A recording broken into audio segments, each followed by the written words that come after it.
But yeah, man, I'm a fan. I am a fan of trap porn. Like, to me, that shit is just is whew. Man, that shit is just is hot. Yeah, that's my shit. But femboy butt, right? I still wouldn't fuck a dude. I wouldn't fuck a dude. I wouldn't, not a trap, not a tranny, male, what, female, male, female to male, male to female, none of that, right? So why though? Why wouldn't I fuck a dude? I think that's the golden question, right? Because again, like, based on my sexual interest, based on my porn interest and whatnot, I could be considered bisexual, and that's fine, that's cool. But I still wouldn't fuck a dude. So why wouldn't I fuck a dude, right? So let me break that down. Because we're gonna get kind of deep here, right? Because this is gonna go into some interesting territory. But let me get a sip of water. Oh God, I spilled some on myself. Okay, so now, the most obvious reason is overall, most guys just are not attractive to me at all. And it's as crazy as it might sound. I mean, really, even now when I think about it, it's like sounds ridiculous. But with all the gay shit I've masturbated to, all the traps and the sissy hypno, the sissy porn, and the whatever, the twinks and all that shit, I've never found myself attracted to a guy like in real life. I've never like gone to the mall and was like, oh, this dude is, man, like I'm just I gotta holler at this nigga, right? When I look back at, going through school, all my crushes, all of my attractions were towards women. Like, in reality, outside of pornography, all my attraction have been towards women. But that's not to say that, I couldn't, right, fuck a dude or a trap or something like that. Like, dare I say, I find it hard to believe that I couldn't enjoy at least getting my dick sucked by a cute tranny or something like that. Like, I could see myself like being like, okay, this is fun, right? So that's not to say like I couldn't, but I think that because the specific type of guy that I could potentially be into would have to be, very feminine and present themselves as a girl would for the most part, cross-dressing and all that shit. Like, that's not necessarily something that you're going to see out in the wild just on any given day, unless you're in like San Francisco or some shit like that, or you go to gay clubs or something like that. But just based on that, what I'm saying is like, just based on the numbers, it's not very likely that I'm going to find a guy that I'm going to be attracted to enough to want to date in the first place, right? And I think that even among traps, a lot of their appeal is based on smoke and mirrors. I remember the I remember there was a thread, and there was a, I believe he was a cross-dresser or a trap or something like that, but he was roommates with Natalie Mars or something like that. And I never forget what he said, cause he was kind of breaking down what life was like over there. it was a wild shit he was talking about, but I'll never forget what he said. He said traps are just boys once the clothes come off. And what he was saying was like, once you take away the makeup and you take away the clothes and whatnot, for the most part, even with some of the more passable ones, they still rely heavily on the smoke and mirrors, the makeup and specific lighting and angles to make themselves look more feminine. I remember there was a transsexual on R9K named Pizza. And he would always upload pictures of himself, trying to look sexy and whatnot. And I give him credit. He was able to take some pretty decent pictures of himself and get a little small following of beta orbiters and whatnot. But then Eggman, shout out to Eggman, the OG. Somehow he got this guy on one of his live streams. And on the live stream, it was completely different. Like you could just tell, look, this is a guy. I mean, the shoulders, the just the overall bone structure was different, and he wasn't able to manipulate angles and lighting to make himself look more feminine. Like this was a raw live stream. And again, stuff like that just lets you know that, you know, the pornography that you see is not always the reality. And you got to understand, man, guys can be cute. Guys can do a lot as far as making themselves cute and whatnot. But a biological woman is feminine down to her bones. She is feminine down to her bone structure, her pheromones, the marrow in her bones. If you take a male to female transsexual and a biological woman and they die in the same spot, and then years later someone finds their bones, they're going to say, oh, here's a woman, here's a man. That's just what it is. A woman is feminine down to her bones. The femininity of a transsexual, whatever, is very much surface level. It simply cannot compete with the femininity of a woman. Now, don't get me wrong, like they can reach an impressive level, but there's a level cap there, right? If women can reach a femininity level of 100, a man can only reach about 40 or something like that. You can't. There's just no comparison, and nothing is more attractive to me than femininity. And if I'm gonna go for femininity, despite the fact that some guys are cute, I gotta go for that raw. I gotta go for that hardcore, man. I gotta go for the real deal. But again, as a fetish, it's fun and shit. So, and the other thing too is just that logistically, trying to date a trap just doesn't even make sense, because you got to think about it. The rarity of you're talking about guys who are going to be feminine and present themselves as such. So that means getting facial hair lasered off. That means shaving all the time or getting everything lasered off. That means dressing like a woman. That means talking like a woman. That means taking hormones or whatever. Right there, you're talking about a very small amount of men compared to the whole. And to make it even worse, you still gonna want to find somebody who maybe not necessarily passes, but does reach a significant level of femininity in themselves, and that's even rare. You know, you got plenty of dudes cross dressing and doing, you know, all that shit, but the ones who would actually be, you know, the Ella Hollywoods, right? Like that's kind of the standout. I'm not sure if he's transex. I think he like detransitioned or something. Like he changed his porn name to like Gene or some shit like that. But before he detransitioned, like he was the standard as far as like new transsexual porn actors, actresses, however you lean on this debate, right? But you're not gonna see too many like that. You're not gonna see, and even then, right? Like just.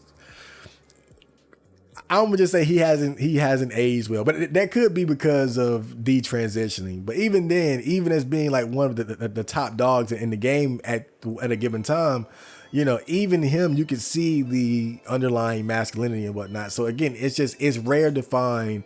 It's gonna be hard to find a guy that can present himself as being, you know, sufficiently feminine.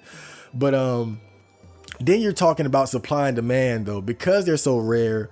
Don't get it twisted. These guys have a lot of orbiters, man. And I've heard some people describe them as the Stacys of the gay or bisexual world, and it's totally true. There is a special appeal to androgynous men, whether you're talking about everything from a twink to a full-blown male to female transsexual who identifies as women 24/7, right? There is just a special appeal to them, and they have a sizable audience who are just as willing to simp and beta bucks and pay pig for them as a lot of the attractive women that you see taking advantage of like OnlyFans and social media to do the same thing. So if you want to date one, then you kind of have to deal with the same bullshit of trying to date an attractive or a cute girl, as far as like having a lot of competition that you have to kind of fight through to get what you want. And so, just don't make the mistake of thinking like, okay, well, it'll be easier to fuck a trap than well, really it would be, but it depends on what your standards are. I think overall, if your standards as far as femininity isn't too high, then yeah, you'll have an easier time probably finding one of them to fuck than a QT girl. But when you start talking about like dating and a serious relationship, I don't know. And then on top of that, a lot of them are also involved in sex work as well. And, that's obviously a no for me.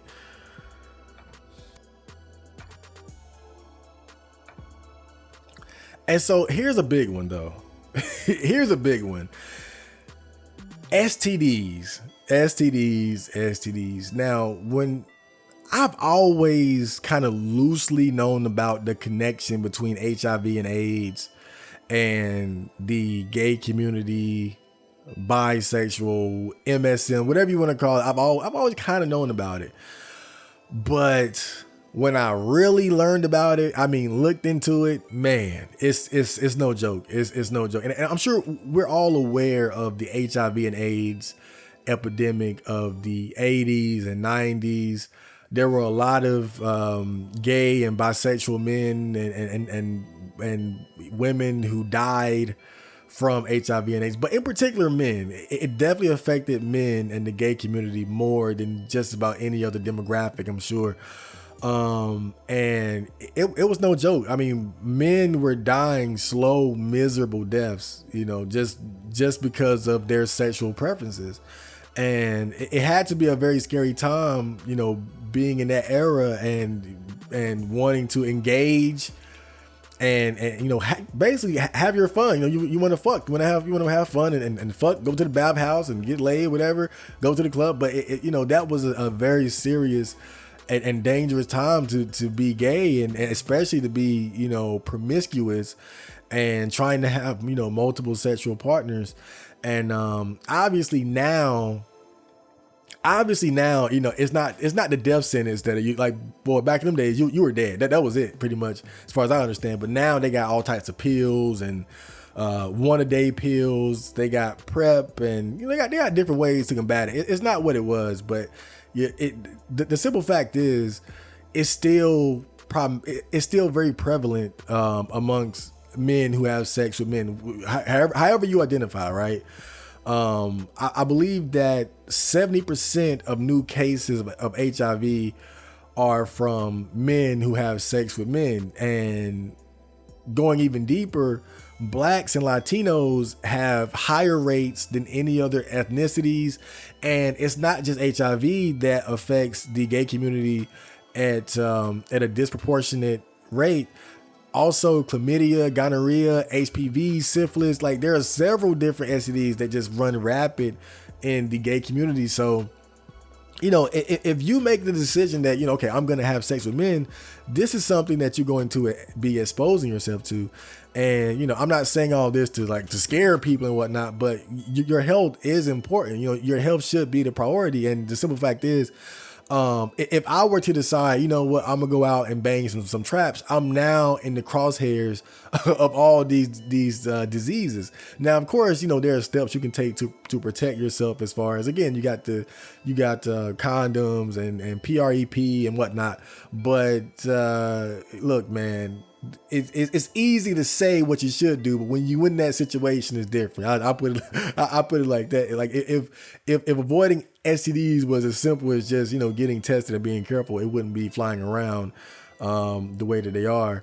And I know some people would say, okay, well, girls have STDs too, and that's true, but you have to still be cognizant of the difference between whatever path you are. Now, if I'm having sex with women, I'm still going to be at risk of catching STDs, but the fact is I'm going to be at less risk of catching STDs compared to if I was having sex with men, especially when you're talking about HIV and AIDS. And this isn't me just blowing smoke out of my ass, man. Like, you can go to the CDC website and verify everything that I'm saying. Like, this is no joke. They don't talk about this during Pride Month. They don't cover this. You see all these rainbows and men walking hand in hand, but they don't. This is an aspect of it that's still there in the shadows of this lifestyle of having sex with men, is that this is something that could affect you.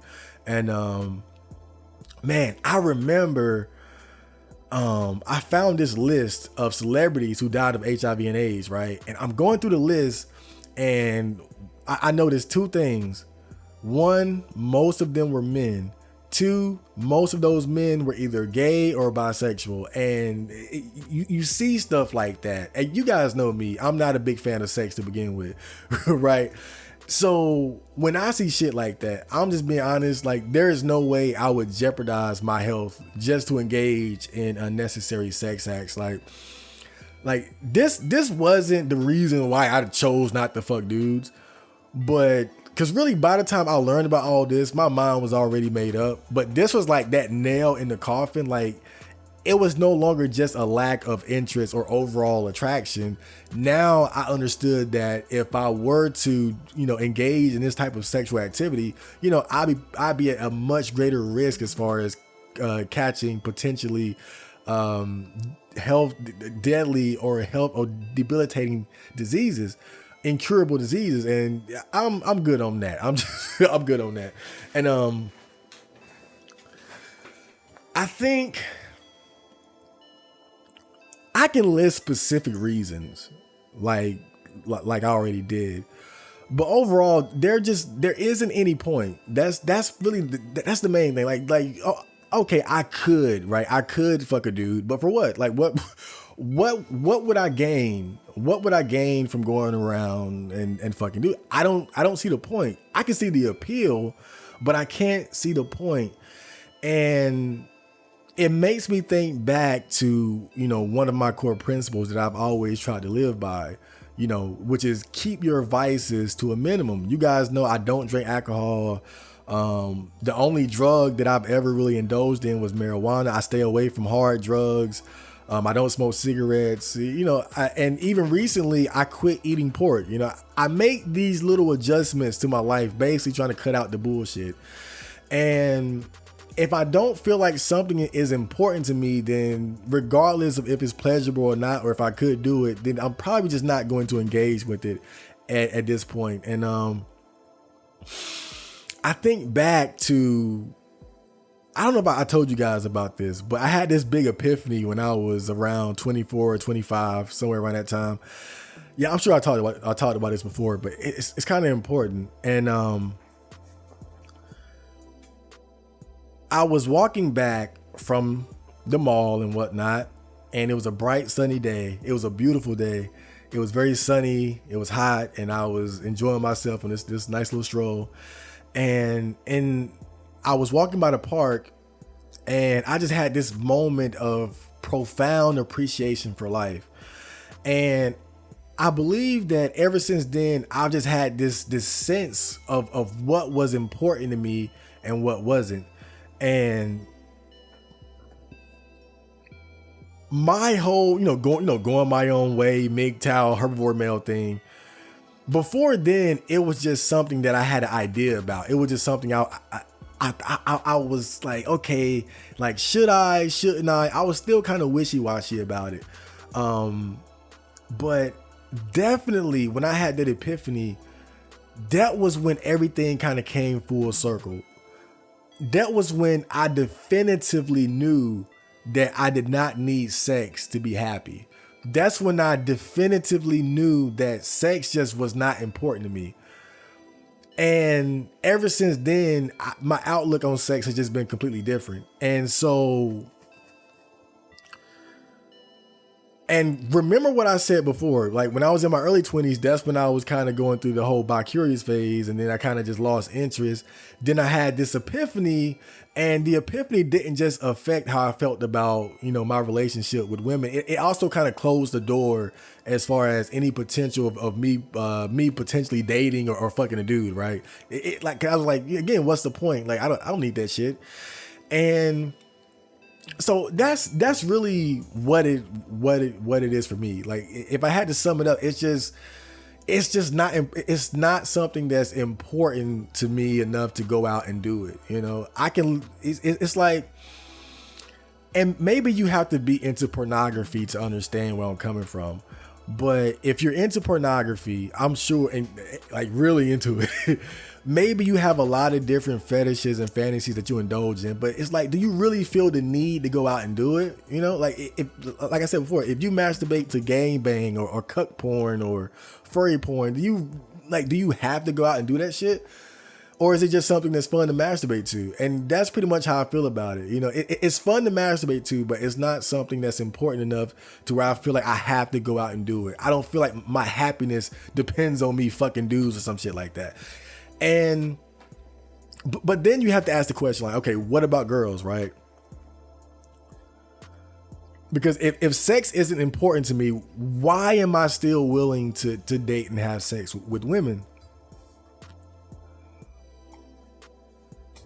And I think if I'm just being completely honest, and I don't want to sound like a simp, you guys know 10 toes down, MGTOW, all the way, red pill, red pill represent. But just being frank, there really is just something special about girls. I don't get it twisted. Look, I don't need to date women. I don't need to fuck women either. But there is just something special about girls.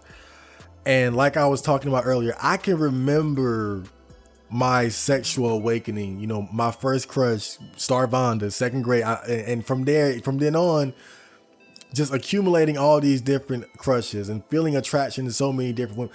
There is just this, women just have this special thing about them. Their energy is just, it's both comforting, scary, and exciting. They have this amazing energy about them, and guys just don't have that. Guys don't have that special something that girls do, right? Maybe I could fuck a dude. Maybe I could get my dick sucked by a trap. Maybe whatever, right? Maybe I could suck a dick, whatever. Maybe I could do all that shit. But guys don't have that thing, that like that magic. Not literally magic, but they don't have that magic that girls have. They don't have that thing where you see a girl who's attractive and you can't help but feel like your life would be better if you had her in your life. If you could make her your girlfriend, if you could make her your wife, if you could make whatever, however far you want to go, if you could just hook up with her. Women just have this special attractiveness about them that is just on a completely different level. And even as MGTOW out of my mind as I am, I still feel that.